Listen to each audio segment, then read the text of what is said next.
People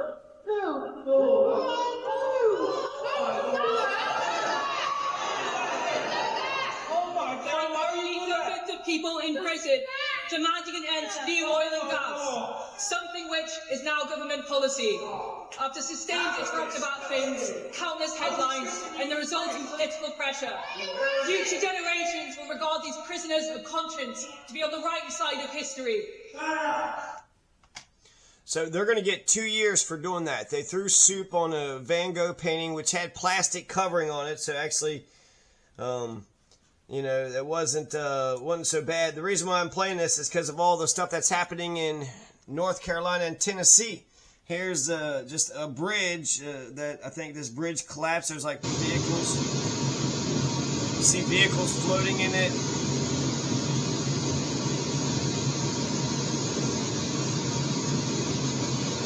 So far, 52 people have died because of Hurricane Helene.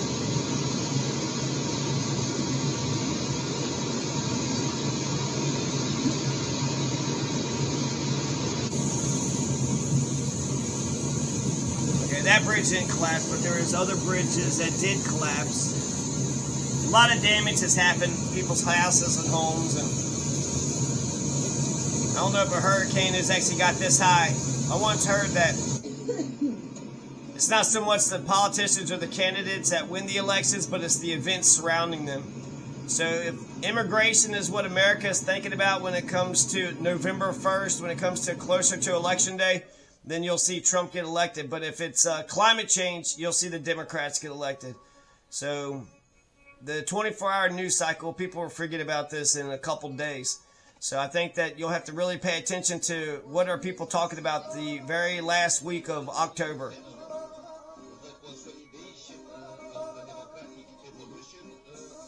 So yeah, it's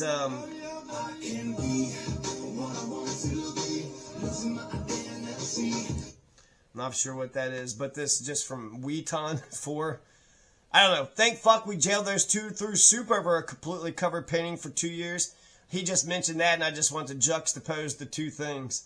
They try to warn you, right? Oil, gas, all the pollution. You're not really doing shit about the environment. Even, I mean, the EPA was passed by Nixon, so you would think that conservatives would give a fuck about Nixon. Right? And Nixon, a Republican, conservative, and then to conservate, like conservation is to conserve the environment, you know? So, I don't know if another hurricane or another tornado will happen in a couple, 3 weeks.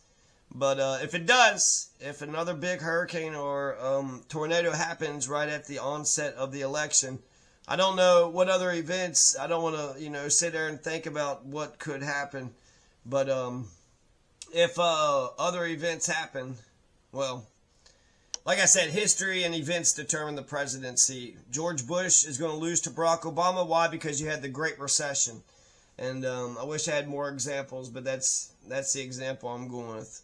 So Barack Obama won. Why? Because of the Great Recession. The Great Recession put Barack Obama over the top.